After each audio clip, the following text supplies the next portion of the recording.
Di mana pada hari ini, Kamis, tanggal 20 Juli 2023, penyidik Kejaksaan Tinggi Sulawesi Selatan telah menaikkan status 2 orang saksi menjadi tersangka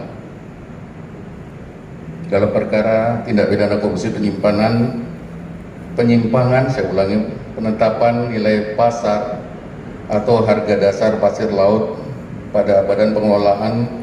Keuangan Daerah Kabupaten Takalar dalam kegiatan penambangan pasir laut tahun anggaran 2020 atas nama tersangka dengan inisial SY selaku Direktur PT Alevo Karya Mandiri tahun 2020. Selanjutnya berdasarkan surat penetapan tersangka Kepala Kejaksaan Tinggi Sulawesi Selatan nomor 159-P.4-FD.1 bulan Juli tahun 2023, tanggal 20 Juli tahun 2023, dan tersangka dengan inisial AN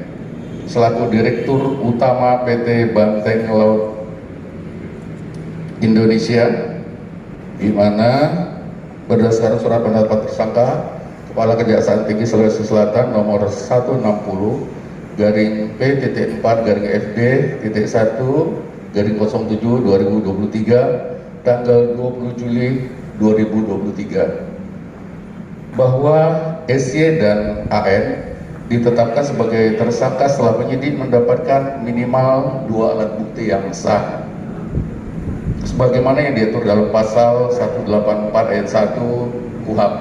Surat Perintah Penahanan Kepala Kejaksaan Tinggi Sulawesi Selatan nomor Prin 1-22-P.4.5-FD.107/2023 tanggal 20 Juli 2023, di mana untuk tersangka